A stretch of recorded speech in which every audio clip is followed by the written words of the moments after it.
দেখো fable কবিতাটার Ralph Waldo ইমারসনের লেখা fable কবিতাটার আগের দিন আমি বুঝিয়েছিলাম।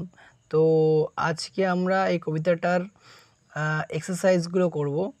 এখানে ফার্স্ট এক্সারসাইজে কি আছে দেখো, choose the correct alternative to complete the following sentences. First কোয়েশ্চেনটা কি আছে, এ দাগ, the quarrel was between the mountain and the, তাহলে ঝগড়াটা পাহাড়ের মধ্যে এবং কার মধ্যে হয়েছিল সেটা উত্তর কি হবে, উত্তর হবে যে স্কুইরেল, অর্থাৎ পাহাড় এবং কাঠবিড়ালির মধ্যে হয়েছিল।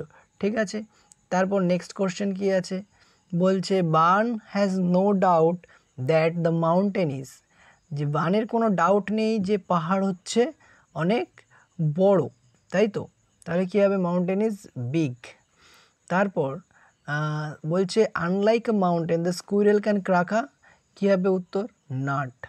ওকে, তারপর সেকেন্ড দুদাগে কী আছে, নাম্বার টুতে আছে state whether the following sentence statements are true or false, provide sentences or phrase or words in support of your answer. দেখো এখানে একটা জিনিস বলি যে ট্রু ফলসের সাপোর্টিং স্টেটমেন্ট লেখার ক্ষেত্রে কিন্তু পুরো যে একটা সেন্টেন্স কমপ্লিট লিখতে হবে সবসময় এরকমটা নয়।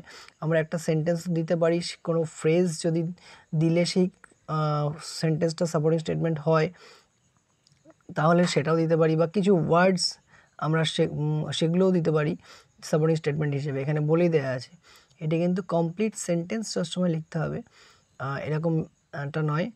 যদি অনেক বড় কোনো সেন্টেন্স হয় সেখান থেকে যদি আমরা সেন্টেন্সে কিছুটা পার্ট দিলে বোঝানো যায় যে হ্যাঁ সাপোর্টিং স্টেটমেন্ট এটা হচ্ছে, তাহলে সেরকমটা আমরা কিন্তু লিখতে পারি। তো এক্ষেত্রে দেখো ফার্স্ট কি বলেছে, the mountain called the squirrel little bun. Little bun কি বলেছিল, মাউন্টেন না, কি বলেছিল, লিটল প্রিক। তাহলে এটা কি হবে, এটা কিন্তু ফলস হবে, তাহলে এটা কি হবে, এটা ফলস হবে, তাই তো। এবং এর সাপোর্টিং স্টেটমেন্টটা দেখো কোথায় আছে, এই যে এইখানে, এই যে as a former call the letter little prick, এখানে এই যে সেন্টেন্সটা আছে এটাকে আমরা সাপোর্টিং স্টেটমেন্ট হিসেবে কিন্তু দিতে পারি। ঠিক আছে, তারপর এখানে দ্বিতীয় কোশ্চেনটা কি আছে, বলেছে যে the squirrel is spryer than the mountain, অর্থাৎ পাহাড়ের থেকে কাঠবিড়ালি বেশি প্রাণবন্ত, বেশি স্প্রায়ার, এটাও কিন্তু ট্রু হবে, এটা কিন্তু ট্রু হবে। এবং এর সাপোর্টিং স্টেটমেন্টটা কী দিতে পারি আমরা, এই যে not so small as I and not half so spry, এইখানটা কিন্তু এটা সাপোর্টিং স্টেটমেন্ট দিতে পারি। ঠিক আছে, আর তারপর 3 নম্বর দেখো অপশন 3 সি দাগ, the mountain can carry forests on it's back, পাহাড় তার পিঠে ফরেস্ট ক্যারি করতে পারে, এটাও কিন্তু ট্রু হবে। এবং এর সাপোর্টিং স্টেটমেন্ট আমরা এটা দেব যে এই যে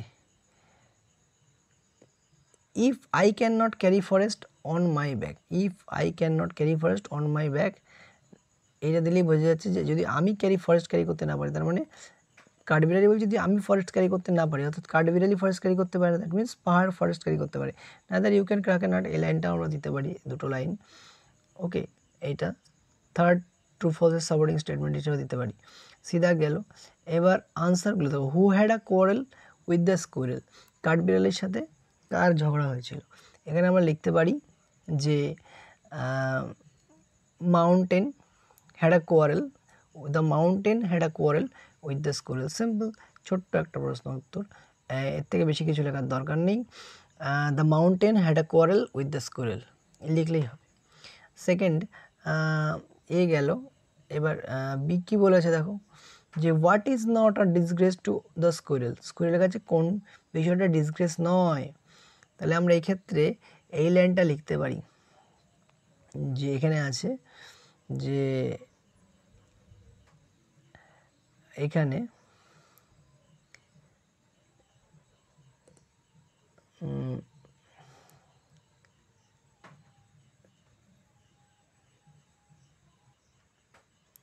দেখো এখানে কী বলেছে যে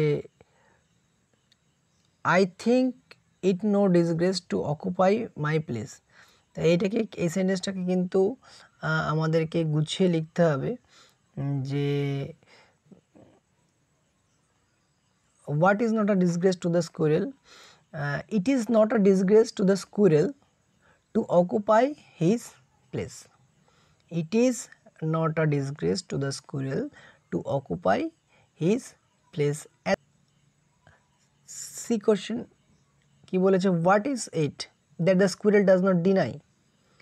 কোন জিনিসটাকে কাঠবিড়ালি অস্বীকার করে না, তাহলে কি লিখতে হবে এখানে, the squirrel does not deny, the squirrel does not deny that the mountain makes very pretty squirrel truck.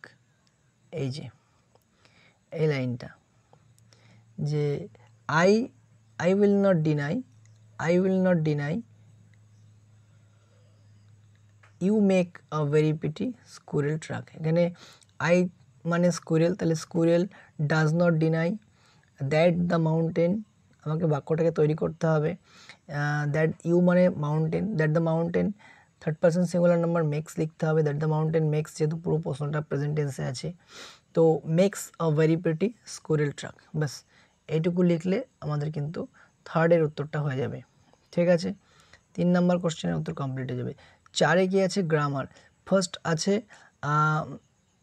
প্রথমটা আছে মেট, অর্থাৎ এখান থেকে কি হবে, এই যে কাম অ্যাক্রস, এটা মেট, কিন্তু আমাদের যেহেতু মেট পাস্ট টেন্সে আছে সেজন্য আমাদের কামের ফার্স্ট অর্থাৎ কেম অ্যাক্রস লিখতে হবে। ঠিক আছে, এখানে আমাদেরকে কেম অ্যাক্রস লিখতে হবে, ফার্স্টেরটাই কেম অ্যাক্রস, কেম লিখতে হবে। ঠিক আছে, কেম। ওকে, সেকেন্ড আছে টলারেট। টলারেট কী হবে, এটা প্রেজেন্ট টেন্সে আছে, চেঞ্জ করতে হবে না, পুট আপ উইথ লিখতে পারি আমরা। ঠিক আছে, এটা 1, এটা 2। থার্ড কী আছে, যে রিজেক্টেড, এটা কিন্তু পাস্ট টেন্সে আছে, অর্থাৎ আমাদেরকে রিজেক্টেড হবে টার্ন ডাউন, কিন্তু লিখতে হবে টার্নড ডাউন। ওকে,